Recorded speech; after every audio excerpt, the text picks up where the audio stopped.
over the weekend, the story on the shooting at the synagogue, and they're saying that had the gun not actually jammed, that would have been much, much worse. And Rabbi Didy Waks is on right now. Once again, this is a year to the day, right? What is it? 6 months. 6 months to the day that last shooting occurred, targeting places of worship. In this case, synagogue. Rabbi, good morning. Good morning. How are you doing? Another one. Another story here. Terrible. Yes. So how do you, I know that places of worship throughout the country are on high alert right now because of fear of copycats. But, boy, these are just innocent people in worshiping, practicing their religion. It just seems like why? You gotta think why. And yeah, it's obviously extremely heartbreaking to us. This one hit. Obviously, they all are painful to us, but this one hits even closer to home, as it was a Chabad house, which is similar to what we run, and many Chabads throughout the country and really throughout the world. And what Chabad is a place where people of across the spectrum of Jewish religious observance, and even people who are not religiously observant, can feel comfortable and welcome to worship. And when that is attacked, I don't think it's that they're being attacked because of their way of worship, because everyone worships so differently. Yeah. I think Jews are targeted because they are Jewish, and it is an anti-Semitic attack, and this is in a long history of anti-Semitism. I'm not an expert on anti-Semitism, but one has to be naive to think that this is just like, this is about the other or about other forms of phobias or xenophobia, which are all terrible and need to be condemned and fixed. But anti-Semitism has a long history of entering almost every society and every political persuasion, both on the right and the left. And when a white supremacist is what he seems to be, I don't know all the information, but it seems to be that it is completely heartbreaking and offensive, because a synagogue, and specifically a Chabad synagogue, where people of all types are there, and the particular woman, Lori Kay, that she had to be her life cut short because of just a hateful person, it's just inconceivable. It's impossible to understand. And it seems like this kid, 19-year-old kid, who has no history whatsoever, it just snapped. I don't know that we know anything all that much as of now, but, what makes somebody act like this?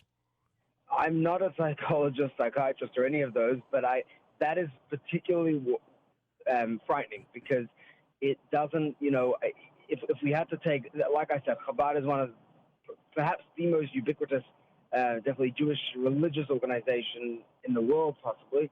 And if you had to guess which Chabad might be targeted, I mean, no one should ever do this, but one had to guess. I think Poway wasn't high up on the list. But we know it doesn't take a lot. These are lone wolf attacks. These are not, this is not organized crime or organized terrorism.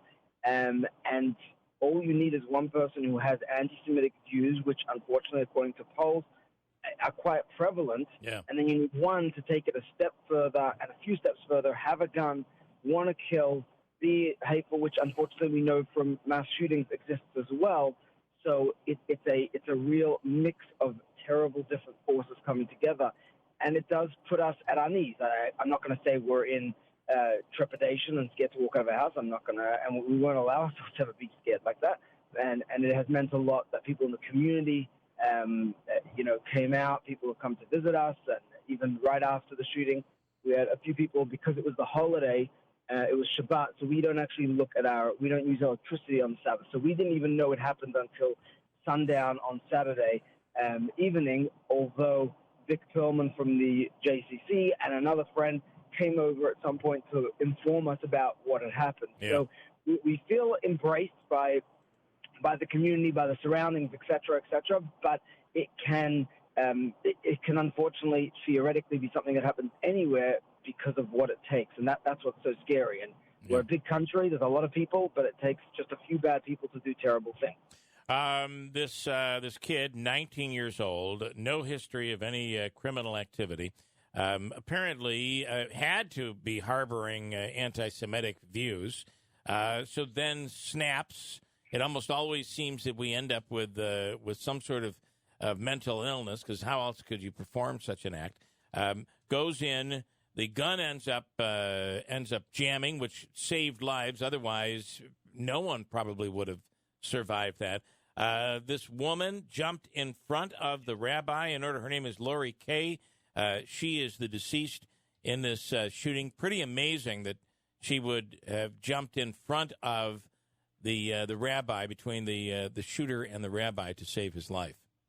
It's unbelievable. And there's a photo going around on social media of the rabbi and her just posing at a friendship walk, which is for an organization for special needs, where they were participating in this thing, and you can just see that she is a person glowing with just love and care, and she clearly was killed while being in the place that she loves with people she loves, and she was really there to honor her mother, because 4 times a year we have a special prayer that we say for deceased loved ones, and she was in the synagogue to do that, and it was right at that time that it happened. So just the whole scenario playing out is extremely poignant, and it's a reminder of how much we have to continue to fight against anti-Semitism and all other forms of hate, and just really we can get over this if we take precautions, but also if we continue to unite as a community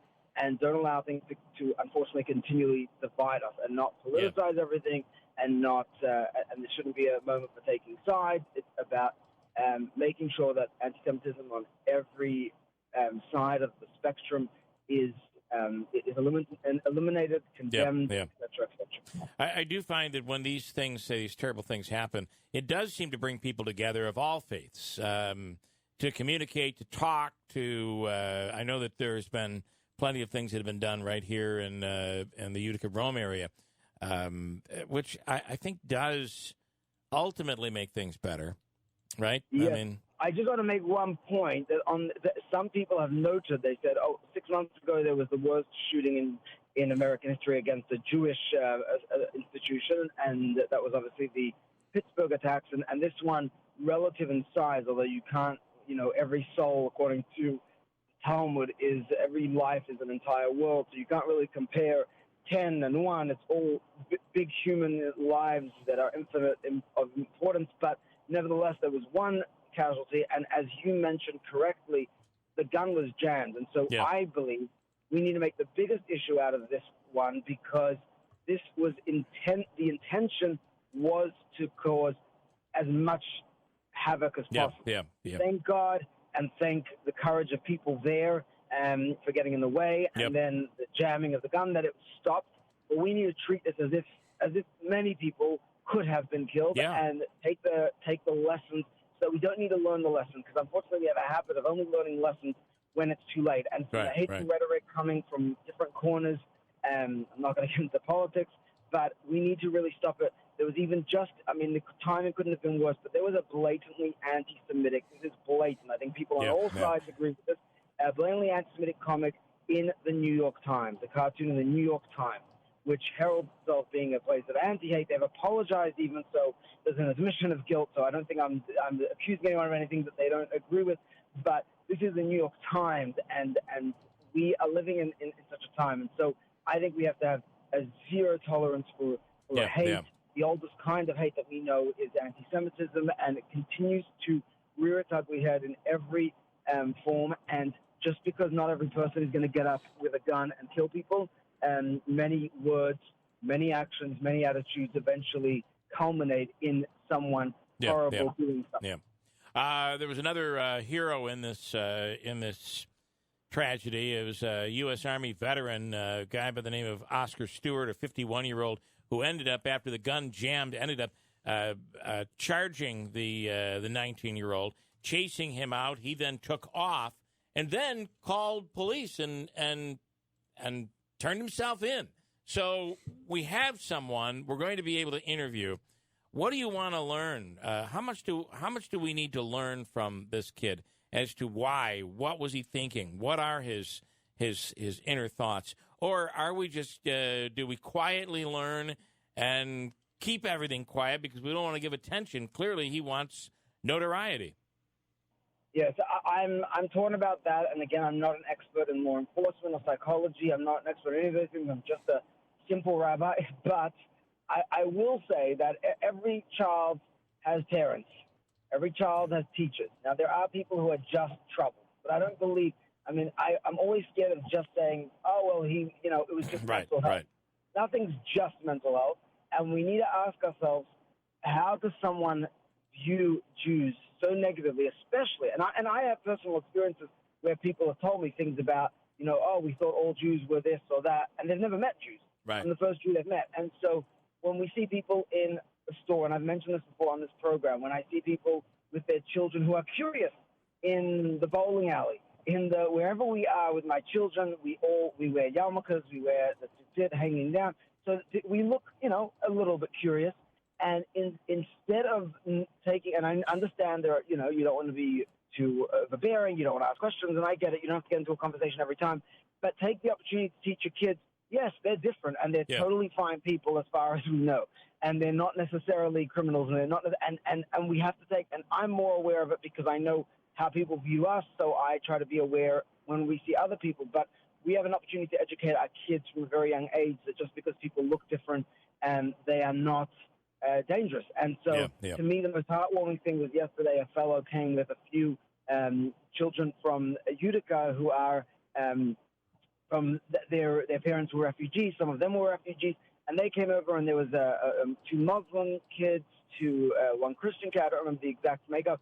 And they came to tell us they were really adorable kids. I think the oldest was like 11 maybe. Yeah. And they're like, we are with you. We want you to know that. Wow. And so I think that education, just that going over, it's a very simple act. And I'm not asking every person to storm our house, but just go to a neighbor who you feel a bit strange towards because you don't really know them. Now, I'm not talking about people you have a fight with, but people who you just don't know. Yep. And try to show that you're not scared of everyone and that you want to understand. And I think especially I have felt this as a Jew very often that where there's a lack of understanding, people fill that void and they try to come to conclusions on their own because people don't like to be too curious for a long time. So you either find out the real information or you fill up that information yourself. Yeah. And maybe that's a psychological thing, I don't know, but that's what I feel happens. And so I think that's a big teaching moment for parents, educators, and for all of us to do ourselves. Teaching moment for all of us, as it is a responsibility, I think. I really believe that. So, all right, Rabbi, we appreciate your time. Thank you so much, as usual. You're a legend. Hate to be this being the reason for us to chat, and we'll do it again under better circumstances. Have me over for a party. I'll come over with some wine. I love it. All right, thank you, Rabbi. We appreciate it. Rabbi Didy Waks, who is a Chabad in Clinton, and this was not a synagogue. More, it was the same type of facility that he runs, more of a home than an official synagogue. Of course, I don't completely understand. I don't either. But he was saying it was a Habad where basically people of all faiths are welcome to come and pray to God, worship God. And I believe that that's what makes this so personal for him. Not that it wouldn't be personal anyway, but the same type of facility is what he runs in the village of Clinton.